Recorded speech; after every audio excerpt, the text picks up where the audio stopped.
Je vais commencer par présenter donc quelques chiffres au niveau des troubles du sommeil afin de les mettre en contexte. Donc, c'est une étude qui date en fait d'avril 2023. Euh, donc, on a remarqué en fait que au cours de l'année précédente, il y avait près de 420 millions de pilules qui ont été en fait délivrées au cours de l'année dernière. Ça représente en fait 2,3 millions de Belges qui se sont vus prescrire des somnifères ou des sédatifs au courant de l'année en question. Donc, globalement, ça fait à peu près un Belge sur cinq en fait, qui a reçu une benzodiazépine. On a remarqué aussi que depuis la prise, en fait, la pandémie de Covid, on a eu une augmentation en fait, dans la tranche d'âge des adolescents et des jeunes adultes, donc de 15 à 24 ans. Pour le centre VAD, donc le centre d'expertise flamand, donc de l'alcool et autres drogues, il y a en fait une augmentation chez ces jeunes à cause peut-être de la pandémie de coronavirus, mais aucune étude n'a pu établir vraiment un lien encore vraiment bien fixé. Le problème ici au niveau de la consommation donc des somnifères, etc., c'est que c'est toujours une consommation à long terme.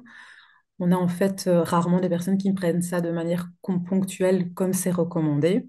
Normalement, on considère qu'on prend ça pendant 15 jours, un maximum un mois en moyenne. Il y a le principal prescripteur qui sont en fait les médecins généralistes. Maintenant, ce sont ces derniers qui sont aussi les plus accessibles, donc forcément, c'est plus facile d'avoir son médecin généraliste que son spécialiste. Et globalement, l'usage des benzodiazépines et autres somnifères en fait ne diminue pas. Dans la diapositive suivante, on a en fait la répartition par âge des consommateurs. Et comme on le voit sur le schéma, donc en vert et en violet, ça représente plus de la moitié des consommateurs qui ont en fait plus de 65 ans. C'est suivi par la tranche d'âge des 45 à 64 ans, ensuite des 25 à 44 ans, et on constate effectivement qu'il y a une faible proportion des jeunes consommateurs. Maintenant, elle n'existait pas auparavant, donc ça reste quand même quelque chose d'alarmant. Au niveau du nombre de prescriptions par an, on constate aussi qu'en grande majorité, donc dans plus de 50% des cas, en fait, c'est toujours un renouvellement de prescription. Il y a au minimum 4 voire 5 prescriptions par an. Donc, on constate bien que c'est une consommation qui est récurrente et donc problématique.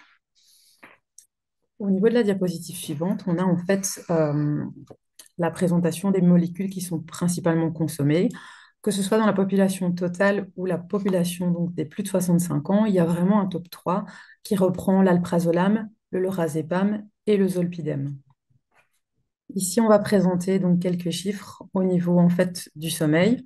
Près d'un Belge sur trois éprouve des problèmes de sommeil. Maintenant, une nuit normale peut varier entre 4 à 11 heures avec une moyenne de 8 heures. Donc parfois, on a des personnes qui peuvent dormir 4 heures mais ne pas souffrir d'insomnie, comme d'autres qui peuvent dormir 12 heures mais ne pas avoir un sommeil réparateur. Sur le schéma qui est affiché sur la diapositive, on voit en fait que en fonction de l'âge, on a vraiment la quantité d'heures de sommeil qui diminue. Donc chez un bébé, on a par exemple un besoin de 14 à 17 heures par jour, tandis qu'un adulte aura besoin de 7 à 9 heures. On constate que chez les personnes âgées de plus de 65 ans, la durée de sommeil diminue fortement et ça corrobore ce que j'ai dit tout à l'heure parce que ces personnes font partie de la population qui éprouve le plus de troubles du sommeil et forcément, c'est donc eux qui vont consommer le plus de somnifères.